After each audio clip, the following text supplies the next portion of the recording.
رضا زندہ باد، رضا زندہ باد، رضا زندہ باد۔ میرے کریم نبی نے فرمایا صحابہ، بنی اسرائیل میں سے ایک شخص تھا، بہت ہی بڑا گنہگار تھا، بدکار تھا، سیاہکار تھا، خطا کار تھا۔ ساری زندگی اس نے اپنے کریم رب کی ذات کو ایک سجدہ بھی نہیں کیا تھا، لیکن اس کے پاس ایک ایسا عمل تھا جس کی بخشش کا ذریعہ بن گیا۔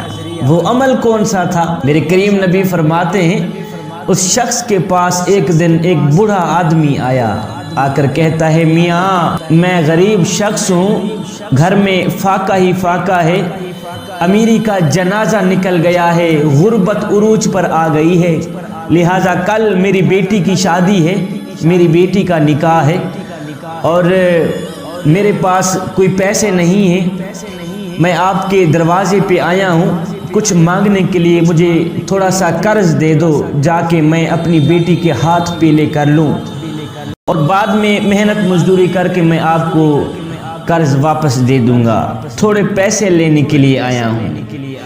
اس گنہگار شخص کے دل میں اللہ نے رحم ڈالا تو اس گنہگار شخص نے اس بوڑھے آدمی کو پیسے دے دیے، قرض دے دیا اور کہا کہ فلاں دن واپس دے دینا مجھے۔ وہ بوڑھا شخص پیسے لے کر چلا گیا، اس نے اپنی بیٹی کی شادی کی، اپنا فرض ادا کیا۔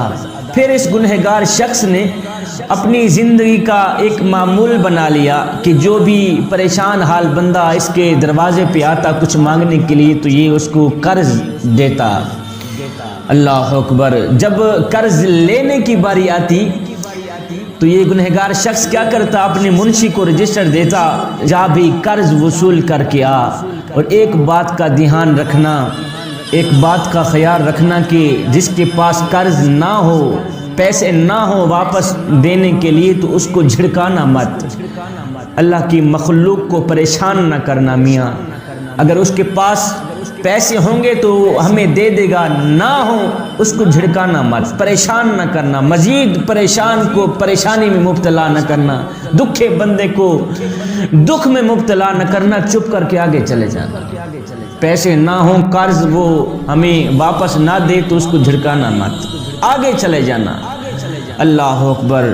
اور منشی میں بہت بڑا گنہگار ہوں، بہت بڑا سیاہکار خطا کار انسان ہوں، میرے پاس اور تو کوئی ایسا عمل نہیں ہے جس کے ذریعے میں بخشا جاؤں، یہی عمل ہے مخلوق خدا پہ رحم کرنا، ہو سکتا ہے اللہ تعالیٰ اسی عمل کے صدقے میری بخشش فرما دے۔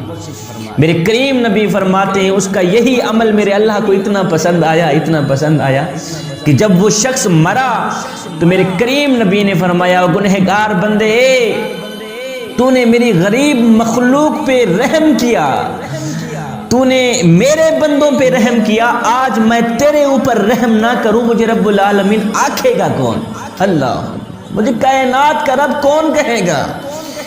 اگر آج بھی میں تم پہ رحم نہ کروں مجھے رحیم کون کہے گا؟ اگر آج بھی میں تم پہ کرم نہ کروں مجھے کریم کون کہے گا؟ تو نے میری مخلوق پر رحم کیا، آج میں تم پہ رحم کرتا ہوں۔ میرے کریم رب نے اس کو بخش دیا، اس کو جنت عطا کر دی۔ میرے کریم نبی سے پوچھا گیا یا رسول اللہ سب سے بہترین عمل کون سا ہے جو ہمیں اللہ کا محبوب بنا دے؟ میرے کریم نبی نے فرمایا صحابہ تم اللہ کی مخلوق کے بن جاؤ، اللہ تمہارا بن جائے گا۔